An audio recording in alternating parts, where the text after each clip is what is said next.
So our first speaker this afternoon is Zach Miller. Zach's one of my new friends. Zach is from the Flathead, and a little bit of his biography: he's worked as a ski patroller, avalanche educator, forecaster, and researcher since he was a patroller at Solitude a decade ago. But he's also a scholar. He earned a master's in earth sciences from Montana State, and he's worked for the USGS climate change and mountain ecosystems in West Glacier, Montana. So Zach's going to talk about spatial variability and what that means for our decision making, or else he's going to correct me and say, Lynn, you got it all wrong. Anyway, here's Zach. Welcome, Zach.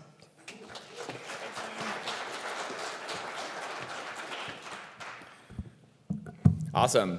Thanks for having me today. Again, my name is Zach Miller, and I'm really feeling fortunate to get to be here and presenting today. My talk, I would like to have presented with the title, not another spatial variability talk, but the US government has ways of clipping out comedy and insert any sort of real titles. But anyway, we're going to dive into spatial variability. It's something we talk about a lot. I'm presenting research that I did during my master's and then continued after my master's. And it was in collaboration with the Geospatial Snow, Water, and Ice Research Lab at Montana State University.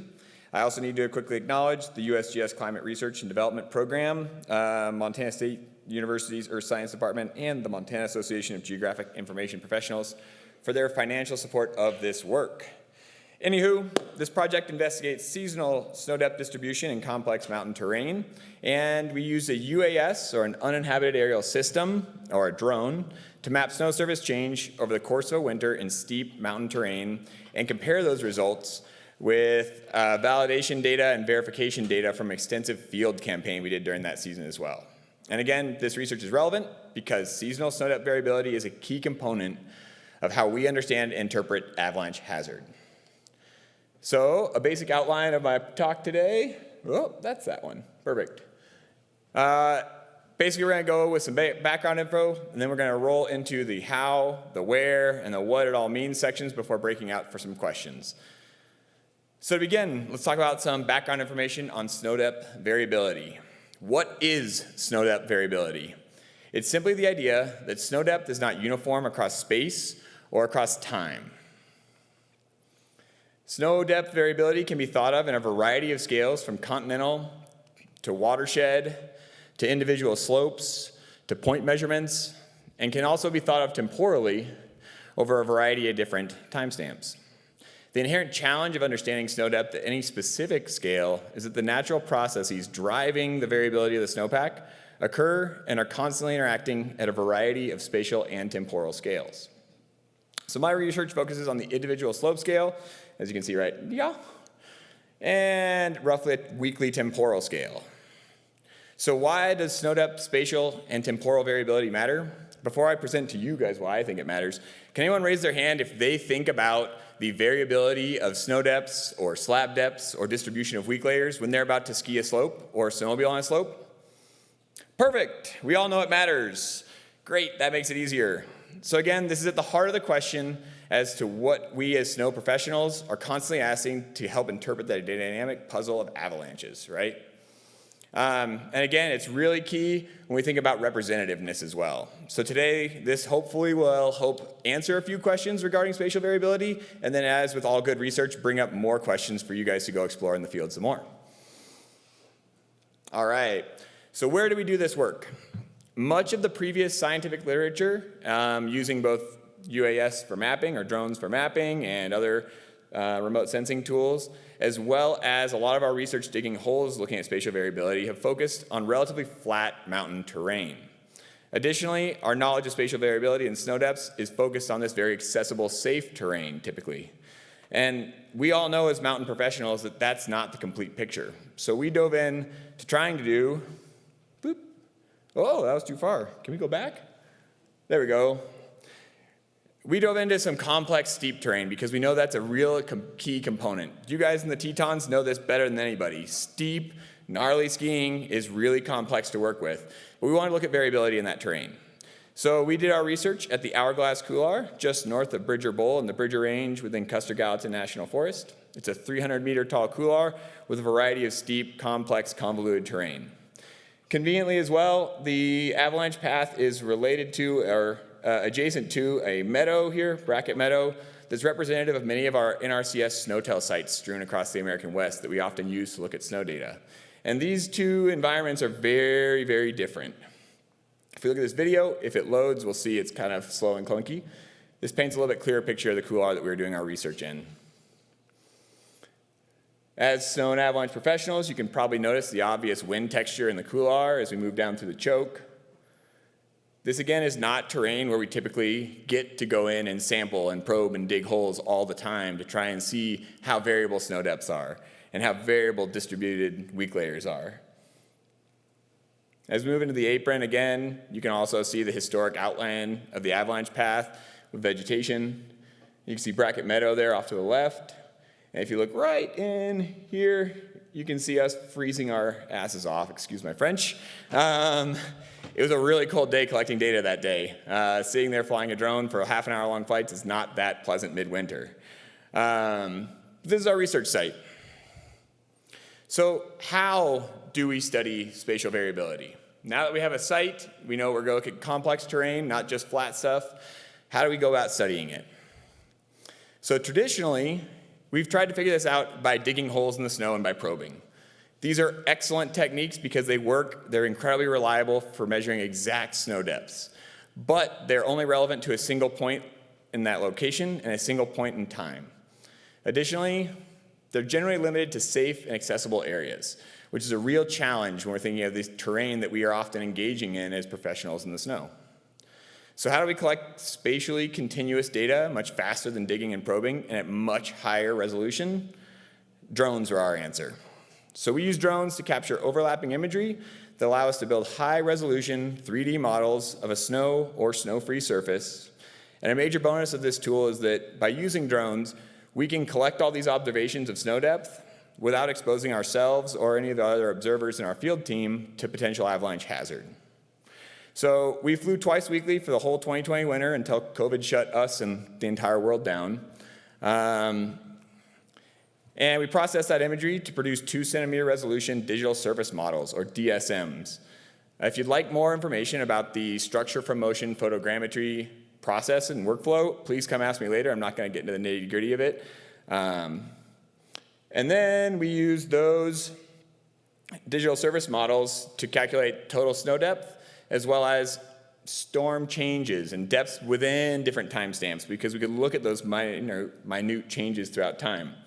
And we did that through DSM differencing, which I'll explain here. Again, a digital surface model and DSM differencing is basically how we calculate total snow depth or storm snow depth change. It takes a snow surface that we've measured with the drone, subtracts a snow-free surface that we also measured with the drone, resulting in a measurement of a total snow depth throughout the scene. Similarly, we can do that for storm snow by taking, say, the snow from today, and then we took a measurement 3 days ago of the old snow surface, and when we subtract that out, we find out how much of a difference and where that snow is distributed throughout a scene in those 3 days. So we apply this to create our measurements of total snow depth and snow depth change that then we analyze in a variety of ways to really look at the heart of spatial variability. So now that we have those high-resolution digital surface maps, we're going to dive into how do we actually analyze the variability within the scene. We do this in 3 ways. We do that with a coefficient of variability, which represents the relative amount of variability seen in snow depths for a whole scene for a given date. We do that with variograms, which show both how much variability is seen within an area, as well as the distance at which points are related versus independent, or snow depths are related. And we completed this analysis for the field data on 11 of our field days. Unfortunately, although we collected like 25, a lot of them had to be filtered out because of poor lighting conditions, making it hard to construct models. Again, flying in the mountains, especially in the Bridgers, is not easy, and getting quality data can be a challenge sometimes. We produced these analysis for 10 different spatial resolutions, ranging from 2 centimeters, very, very small, across that entire couloir, all the way up to 20 meters to see how pixel size also affects our idea of spatial variability. All right, so now we got a little bit of what we're studying, why we're studying it, where we're studying it, and how we study it. Let's talk about some relevant results. I'm going to discuss 3 relevant results to snow and avalanche pros. We're going to touch lightly initially on some super geeky stuff, or in other words, some weird plots right off the bat, and then we'll transition to a couple of case studies that'll hopefully really tie the picture together. All right, so starting with the basics, this is our coefficient of variability plot. Again, that value along the y-axis describes the relative amount of variability seen in the seasonal snow depths through a given time and date, which are all vertical gray lines there, throughout an entire study area. The 2 take-homes we want to have here is that 1, we observed really, really clear differentiation between the steep, complex terrain of the hourglass and the mellow meadow sheltered in that terrain below, with consistently greater variability in the hourglass. And the hourglass, again, are these nice little circles as compared to the triangles of the meadow. Really clear picture, right? Much more variable throughout the season. Additionally, these both have their own unique seasonal kind of patterns that they follow, where we have increased variability right after the spring melt, and we also see a distinct step in increased variability right after a major avalanche event in the hourglass. You don't see that at all in the meadow because it's not connected terrain, right? So different signatures in that. Big take home, we are seeing differences between steep terrain and flat, mellow terrain. This is not rocket science, it's more quantifying what we already know as snow pros. Digging a little bit deeper, these are the seasonally average results of variogram analysis performed on seasonal snow depth, digital service models, resampled at a variety of different resolutions for both sites. Hourglass is on the left, and the meadow is on the right. Note that these doses have different y-axis values. Again, we're almost through the super geek section. Keep holding on, you're doing it. These variograms show the amount of variability on the y-axis and, more importantly, the distances at which snow depths are related, called the range on the x-axis. And what you're really looking for in these plots to interpret easily is this breakover point, right? Where these things start to break over and also where all those lines mash together, that's like our sweet spot. That's telling us everything within these smaller distances is related snow depths. Everything outside of that is completely independent. And what you can clearly see here is that, again, the hourglass is more variable. This is a much higher number of residual semivariance than we see in the meadow. But the big take home is that the hourglass, our steep, complex mountain terrain, shows that snow depths are related over much shorter distances, right? So when you get to larger distances in this steep, complex terrain, things are not related as much as they are in the very, very homogeneous meadow area, right? And that's super clear with this 15-meter range versus this 60-meter range seen in these 2 different sites. Last thing to bring up again, more for the science geeks in us, 50-centimeter resolution is the only resolution or finer that we have to, I guess, or finer that way, that actually captures the full pattern of spatial variability within the steep, complex terrain of the hourglass. And that's relevant because previous scientific literature really focused on 1 meter, if not 5-meter resolutions, painting the complete picture of spatial variability. But we argue that you gotta get into smaller, tighter stuff to really figure that out. Okay, so now that we've interpreted these big geeky plots, we're gonna get into some real case studies that make a lot more sense. Big take homes though, hourglass steep terrain is shorter distances of correlation and more variable, right? So the first example we have is measuring seasonal snow depth throughout the entire scene. Here we're looking at the total snow depth as of February 21st, 2020. The median snow depth measured in the avalanche path is 251 centimeters, while the median snow depth is only 185 in the meadow. It's obvious with these different shades of blue, the hourglass has a lot more variability built into the snowpack there. If we zoom into the upper avalanche path, agreement is great within the validation data we collected, which is really exciting to see. Boop. If we zoom into the upper avalanche path here, we can see some distinct patterns that we as snow professionals all will really recognize. First being cornice growth. Super obvious. We can see those big old hangers dangling at the top of the couloir, right?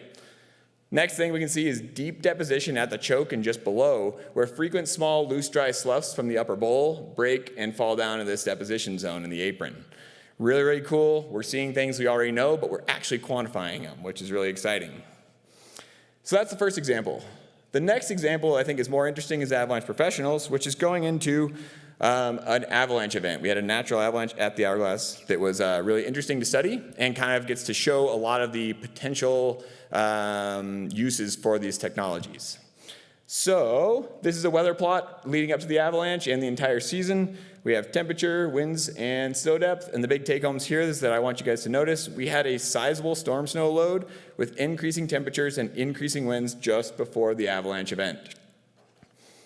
Here's our avalanche. You might notice ski tracks in the corner. Don't worry. These were from first responders that swung in there. There was no one actually involved in this natural avalanche, but they went into the scene and checked it right afterwards, which is great to find out that no one was injured. So here's an image of the natural avalanche captured by our UAS, as well as the resultant DSM of snow depth change to the right. What we can clearly see is 1, cornice growth. 2, we can see the avalanche trigger, which is a section of missing cornices there. Super, super cool. And we can also see the avalanche crown really clearly depicted in both, obviously, our imagery, as well as in the digital surface model of difference. Also, you might notice that we dug a snow pit here. We dove in. Thank you, Gabby, for belaying me. That was awesome. She happened to be in town at the time and helped me out. But we went and did this to collect some validation data, which we hadn't really had the chance to do from the upper couloir because it's pretty hard to access. And digging that snow profile shows this. We found really good agreement between what we modeled and what we actually measured out there in the field. We were 1.5 centimeters off, which is not too bad for a 1,000-foot tall couloir. Additionally, the failure planes we saw in the actual avalanche pit profile or the crown profile lined up perfectly with our modeled results that you could see in the step down of the avalanche. The big take home that's really cool here, I think, though, is that this slab that broke out, it's not uniform in depth. Notice the different shades of red throughout that area. It's not like it's just one 20-centimeter deep slab. It's a whole variety of depths that broke out. Again, tying into that bigger picture of spatial variability. All right, so now we've talked about some super geeky science stuff. We talked about some whys, and we've talked about a couple of cool case studies. Let's talk about some take-homes, though. Zooming out from this research and how do you apply it as real-world field practitioners. First, big broad one is that UAS and SFM photogrammetry are great capable tools for snow and avalanche work and research. With that, there are a lot of folks working on operationalizing SFM and UAS, and depending on your cameras and depending on the lighting conditions and the weather, can be a really, really incredible tool. Next, in complex mountain terrain, snow depths are correlated over much shorter distances than that over homogeneous simple terrain. All right, for our study site, it was 15 meters. That is not a number to take home with you. It's more the idea of scale, right? Much smaller than homogeneous, smooth terrain. And lastly, given that idea, storm snow, slab thickness, weak layers, and these other sort of small minutiae that we're very, very keyed into as avalanche professionals probably vary over much shorter distances than total snow depth, which is what we were measuring in this. So really keep that in mind. But let's zoom out even more to our big, big take-homes. So consider the scale and the complexity of the terrain you're in and connected to when making any sort of assessments. And these assessments are especially relevant when estimating the representativeness of specific snow properties in our observations that make decisions, help us make our good, safe decisions in the mountains. So again, we really want to consider scale. The scale of the terrain, the complexity of the terrain are really going to affect how much potential variability we see in total snow depth, and with that, weak layers, slab thicknesses, and storm snow distribution. You know, where my buddy here, George, is out skiing some flat, mellow, continuous, very, very homogeneous slopes, you probably have incredibly large ranges of things being very similar. But that is not the same case as over in this big couloir in that wall. So really consider that and bring that home. That wraps up my talk. I'd like to thank you guys all for listening and thank all my collaborators in the project. Most of those are co-authors, but a whole bunch of folks put in a lot of physical effort doing a ton of field work with me, which was mainly just freezing our butts off out there. That ensured this research's success. And I'd like to thank you again and open up for questions. Let's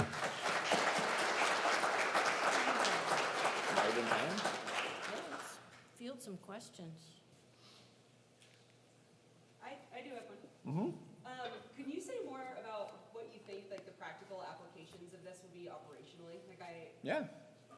super interesting, and I think I also have a fear of like drones flying around all of the mountain ranges in the future. Totally. So Liz was asking a bit about operationally and like the fear of drones flying around the mountains. I would not recommend you take a drone out as a backcountry guide, as a recreational snowmobiler, or a pro in any way to try and do this stuff, because you need a lot of computer processing to actually produce these models. So where it's being operationalized right now is in like highway departments and rail and road different groups where they're operationally forecasting for these specific areas, and by flying they can go capture specific information about new snow loads over a week later. So please don't expect to see drones out there. I fly them for research, would not recommend them outside of research. But great question, Liz. Hopefully that answers some of it.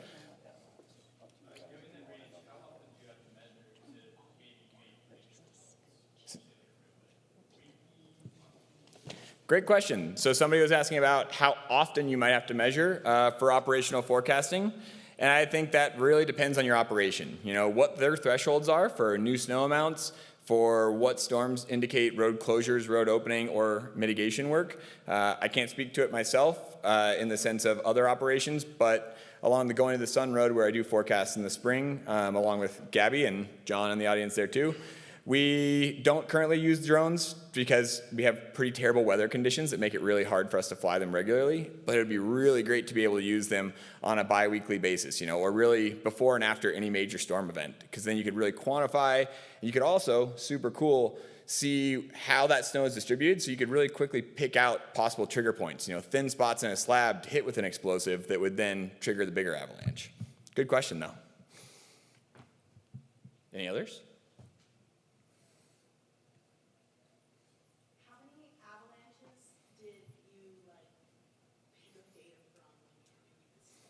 Totally. Great question. So it was asked how many avalanches we saw or collected data on from this study.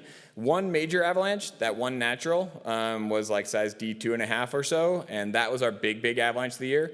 We also noticed in these high-resolution models a variety of small surface sloughs and things like that, loose, dry avalanches that came down, and you could pick out their paths, where they started and how far they ran, and actually calculate the volume of how much snow moved on each of them too, which is super cool stuff.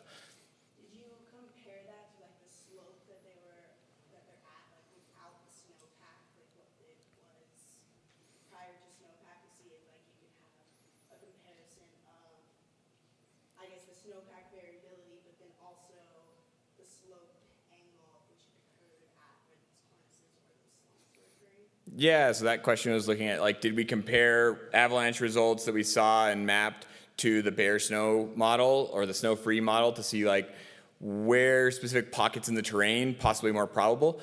Totally. So all of our total snow depth measurements came from a bare snow model we flew in mid-July, before the vegetation got out of control, basically. And did specifically look at that. Again, it's like little breakovers in the terrain, little specific pockets. It seems like in the bridgers, and especially at that upper ridgeline elevation, it is less specific about individual minute terrain features and more of how the wind is redistributing snow in those upper little pockets. Because anyone here that's from the Southwest Montana area knows that, man, the winds rock the bridgers. So, yeah, great question.